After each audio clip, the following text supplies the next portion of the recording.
last night we put it on charge on one of these Ather Grid chargers.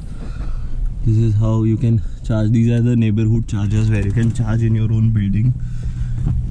So it was little expensive, 20 rupees per unit, but I mean I'm paying for the convenience, so I'm very happy that it got charged overnight. So today again we are starting our day. We have lots of meetings to cover in Pune. I'm right now in Pune city, and then after finishing all of my meetings during the second half of the day, I will start heading back to Mumbai, and we'll have a couple of meetings over there, and then we are good to go. So I'll start my trip. It's showing 223 kilometers. Finished on trip A. I'm going to reset it now since I have already recorded it, because I'm again starting with 100%. So I want to see how much efficiently I drive. So yeah, okay, see you. So we have reached at 90% mark from the last reset. Like we charged up to 100% in Pune when I reached, and we have covered 31.9 kilometers. As of now, 137 is the water. Mostly driving in the city for now, and this will be our possibly last location for the meeting, and then we'll head back to Bombay. So it's a very like real life use case of an EV car, where you drive on the highways, you drive in the cities, and how much of a difference does it make, like driving it softly, driving by the ease, and all the other parameters. So it's a very interesting test and a very real life use case scenario. You can see XEV9 is driving it like with a very hard pedal, as you can notice. So yeah, you might expect a little bit less driving, but it should not affect too much. I'll update you when we are back at 80%. I forgot to give you an update at 80%. We are at 77 right now. Yeah, sun is little too strong. We're at 77%, 100 kilometers almost traveled. So I mean, I've got a really good efficiency in the last 20%, because it's mostly downhill and speeds were slow.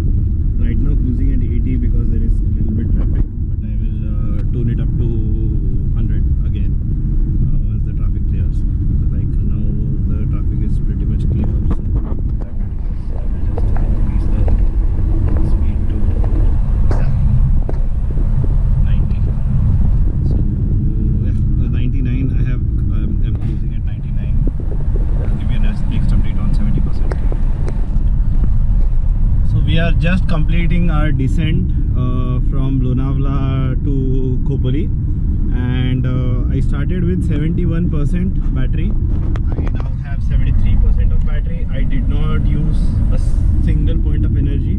As you can see, the current water is 116 because of the same reason, because I did not spend any energy. I got almost like say 800 water, that's equivalent of like roughly say 1 kilowatt hour I regened just by coming down the slope.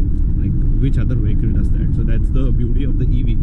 Like going up, obviously it consumes a little more, but going down, it gives you back the range. So right now at 73%, it is still predicting that I can go 222 kilometers.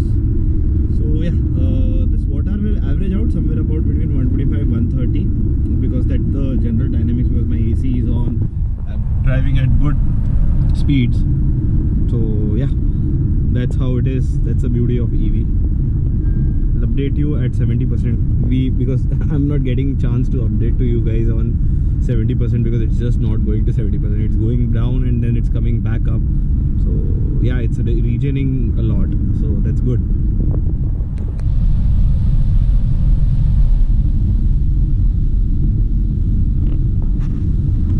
So we have just reached at 70% mark. 134 kilometers travel, 116 water. So till now the drive is good, range is good, everything is good. It's just working like a charm.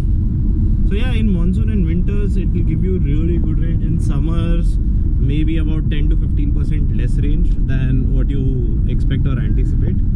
But for the rest of the time, it's just a great car, man.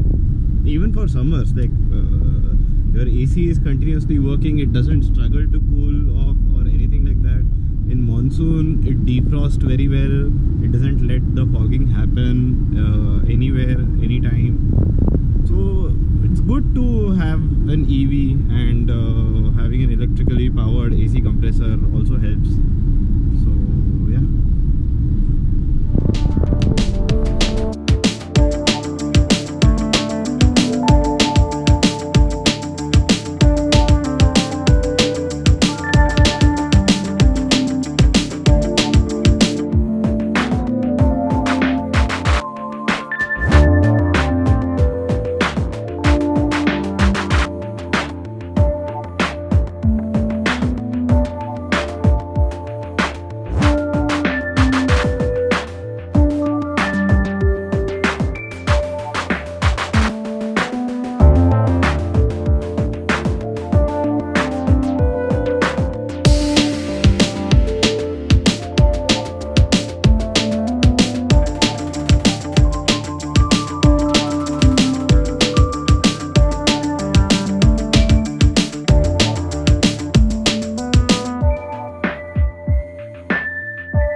So quick update, we have reached Vashi. We have just at the battery percentage of 59%, 115 watt hours right now, 173 kilometers covered.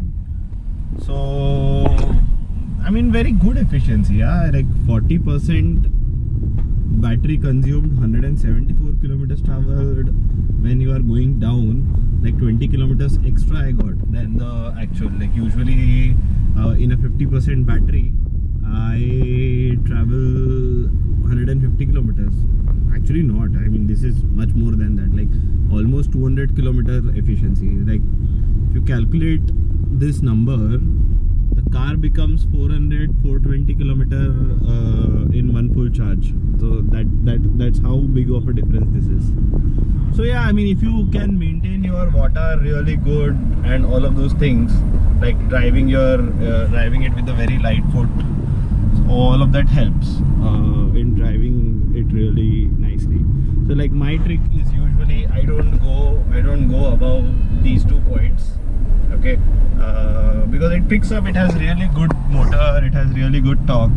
So I don't usually do that, and throughout the journey I might have used brake for like I can count it on my fingers, roughly about like 8-10 times, apart from like obviously when I have to stop at the signal. Those are the times where you have to put on your brake and stop. But other times, like on the highway, like while driving and all, roughly like 7-8 times only when someone is driving like stupid, or I have to brake in case of the emergency. Those are the only cases when I touch the brake pedal. Otherwise I only drive on regen, mostly on level 2, sometimes when it is required level 3, but I hardly use. I've used level 3 regen only once, maybe for like a whole of a minute in this full journey. I do not like level 3 because it is very aggressive. It stops the vehicle very fast, and somewhere I feel that whenever this regen happens, when this graph goes down, it flattens out in the level 2. So in level 3 I feel that the energy that the motor is generating, it's being wasted because the cables are not compatible of giving more power to the battery, and that's the limiting factor. So that's why I find level 3 to be useless, because it will not regenerate as much of power than it should be. In level 2 what happens, that same power is prolonged for more time, so you get more energy out of your system. So I don't know if it makes sense to you. It's just that in level 2 you can generate more energy than in level 3. If you can anticipate how far the vehicles are, and when you have to brake and when you have to lift your foot up, and that's how you calculate your regenerative braking. So, yeah, with our trip total trip was 246.9, basically 247 kilometers driven from Pune to home, including all the travels in between and all the other things. Battery left is 35% and range estimated is 120. Watt hour, as you can see, it is 118 watt hour per kilometer. So I got a really good watt hour while coming back because I was driving very efficiently and not using brakes. I think it boils down completely to how do you drive and your driving style totally. So yeah, that's there. And I haven't used brakes for most of the time. I've been completely dependent on regenerative braking, so that's why I've got a very good efficiency. And AC was on for the most part of it. Like 99% of the time AC was on. I don't think I switched off AC at any point of time. This was the setting of the AC during the whole trip. I don't switch off the AC. I don't like to drive without AC or windows open. So yeah, and outside temperature, ambient temperature was always between 23 and 30 degrees max, like least 23, max 27. So it didn't have to struggle to keep the battery pack optimized. The cabin was maintaining its cooling and all of those things. So downhill was pretty much this, and yesterday we reached Pune with 25% battery left. So there is a 10% difference while going up and coming back down because of the elevation. So I saved 10% while coming back. So car has been, but as you can see in the trip meter, yesterday when the battery was left at 25%, we had covered 222 kilometers. But today with 35%, it traveled 247 kilometers. So that's the difference. Like I saved 10% battery and I traveled 20 kilometers more than yesterday. So that's a huge difference because of the car being an EV, because when you come down it regenerates and it gives you the battery back and it doesn't consume anything.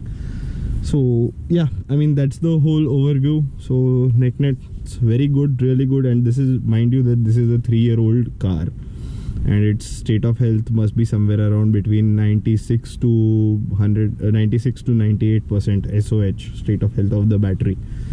And if it is still doing that, then it means that it's really good and it's going great. So yeah, also I mean this is a Nexon EV Max 2022 model for the 40 kilowatt hour battery. AC charging is supported for 7.2 kilowatt and DC up to 30 kilowatts.